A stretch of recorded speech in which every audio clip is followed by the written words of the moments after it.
Hello and welcome back to Songs of 6 V.65 in the beautiful city, Dongelberg.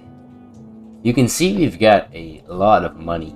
I had spent a considerable amount of time reorganizing the city. Our happiness is very low because of that, our loyalty is as well.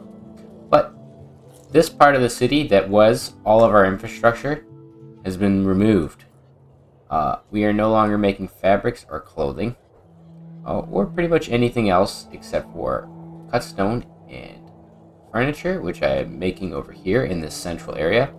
We are also making metal, very much so.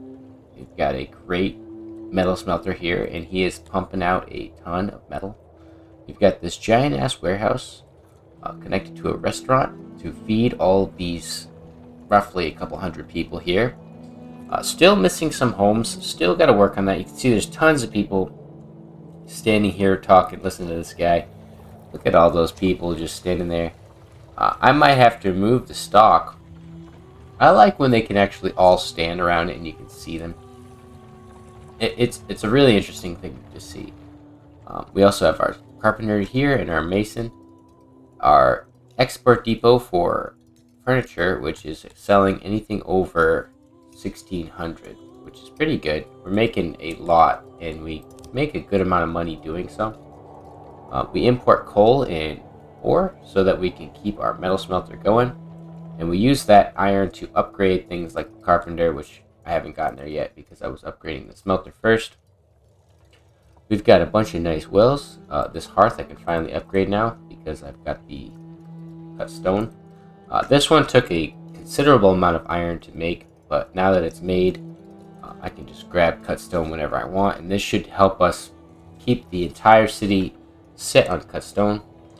We've got this big ass bakery here, an import depot for grain, and this big warehouse, which usually is supposed to be filled with grain.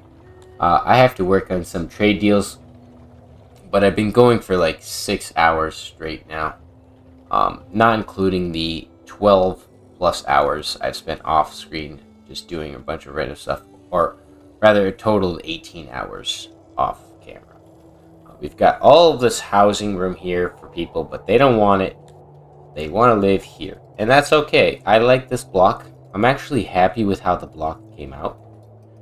Usually I feel like I am floundering for space, and that's kind of what was happening for over here, and I removed everything. I've kept this as I don't mind it. I did want to keep the canal going through the city, and I'm building a restaurant over here. Oh yeah, speaking of which, I need to get Potter going and all that stuff. But that is for the next episode. I just wanted to go over kind of briefly what is going on in the city, keep you guys up to date, assure you that I am not just skipping out on the city, although I did want to before I reorganized it. Sometimes I have to take a break, come back, and do a bunch of work in order to feel better. So like this area here, for the early game, it works, but I want to remove it. I'd rather have how it kind of works here, where in front of the place that's ordering it will have the import depots or export depots of what their choice is. So for example, if I needed to import wood, I'd put it right here, importing wood.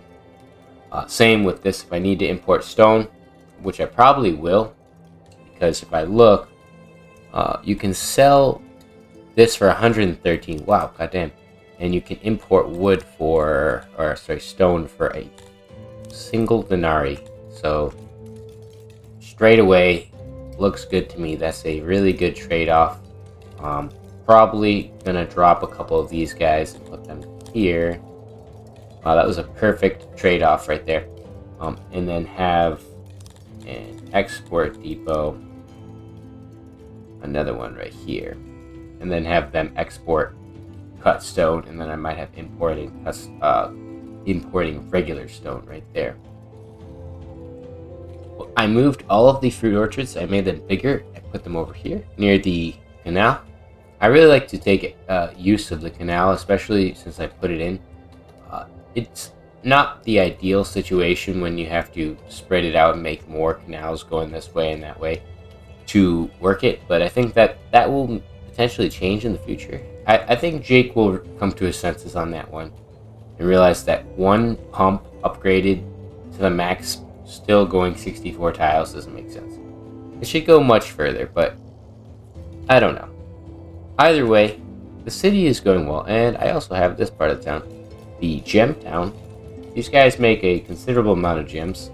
I keep them fed and pretty well happy with this food stall and market. They got a bathroom, well, hearth, and all that stuff. So they're pretty happy over here. Then we go all the way to the south. We've got the Sithalon town, which is just for the Sithalon mine, and they finally made enough Sithalon to actually upgrade the temple or the shrine. I did have a shrine right here. Oh, we don't have enough cut stone, so I'm going to speed up time while I do that, as you'll see in a pretty short period of time we'll get that. I think the problem is that someone else from another warehouse is probably trying to fetch that cut stone, and they're putting it in this warehouse, I think, over here. Yeah, they're taking that stone, and they're taking other things from there. Oh, there we go. Finally, we can slow down, and we can upgrade this. Look at that. Looks almost the exact same, but now it's upgraded. And to upgrade it further, you need 154 jewels, or yeah, jewelry. Wow, that is a lot. That is quite a lot, Jake. I think you'd think that I'm big ballin' status. In reality, I am not big ballin' status, not yet. So the shrine's access will go up 33%. How that works, or quality I should say, is going to go up to 33%. So that'll be at 66. With the final one, it'll go up to 100%. I don't really know if that was worth it, especially with how long it took to mine all that Sithalon. Took me about 30 years, probably, maybe about 30 years in the game to mine all that, just to upgrade this. Now, if you were trying to sacrifice it and do everything else too, that would fucking suck. We did. Oh no, I didn't build the court. I was supposed to build the court. I didn't build the court. I built these laboratories instead. I was going to build a nice court here, but I don't think I did build the court. Maybe I built it. Oh, here it is. I did build a court. Here we are. We have space for people to be judged, sentenced to death via the arena. You can see that people can die, kill in the arena. So what is occurring is the gladiators, human gladiators, or citizens, and then you send in a slave or a captive here, and they get killed in the arena for entertainment. So let's see, maybe there's one over here. Human janitor. He's cleaning up the blood. Red Gufflinger. Cleaning up the blood and guts that Haglin just spilled in the arena. I'm really liking them though. I love the way this part of town works too. I've got the dungeon, I've got the asylum, I've got the market, and I've got all the other things I want, and I've got this restaurant here, the warehouse for all the food.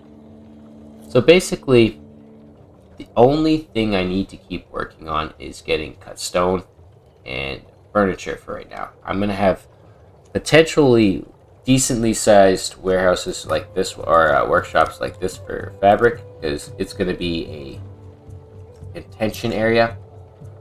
But I want to like spread it out because the other side here is still good, still very fertile, at least up to here. So half the map is not very fertile, but along this canal is very fertile. So I do want to try to take advantage of that. And I have these opiate farms. They produce like roughly 80 so opiates per year. So it's not very much money when you consider how much they're worth. I think they sell for 50. Yeah.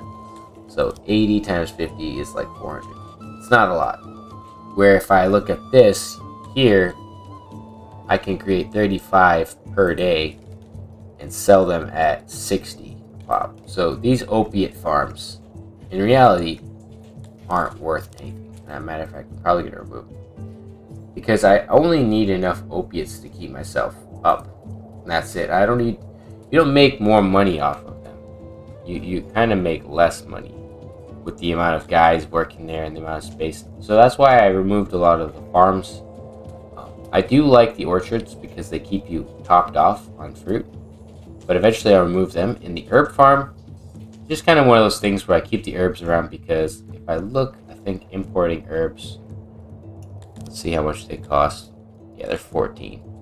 And if you look at selling rations, it's about 33. So you still have to use a decent amount of herbs. I think it's one herb per...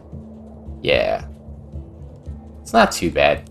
You could technically make a profit if you were making the meat yourself. But it's something that you have to make those trades off. Eventually you'll run out of money if you're importing way too much and you're not actually exporting enough to keep up with that. That happens to me often. Right now I'm doing well because I stopped importing excess for cotton, clay, and leather. I'm literally just importing ore and coal. The rest of the stuff is set to be imported, but I'm not using it, so I'm not importing it. And we just need to focus, I think, on plate armor and falcatas. My army here is trained to be pretty decently equipped, and they've got leather armor on. This group here is not up there yet, but they will be. They will be shortly. So, pretty good so far. I definitely look forward to the next update video, and I hope you guys don't mind that I do it this way, because I think that there's a lot of other channels you can watch who go through the steps, and you can definitely catch streams and other videos of people going through every single building and all the monotonous details. But for me personally, I like to do it like this. I like to keep you guys in the loop, but show you what I've got and then jump to the next bit. Because from here to get to all of this here, this took over 20 hours, roughly like 20 hours of my life. And I don't think people want to sit here and watch me play this for 20 hours. I think they'd prefer to probably just see the outcome. And that's how I see it. So anyways, thank you guys for watching, and we'll catch you in the next one. Goodbye. Say goodbye to the statues. Look at these beautiful little statues. And Yonala. Say goodbye to her. Goodbye.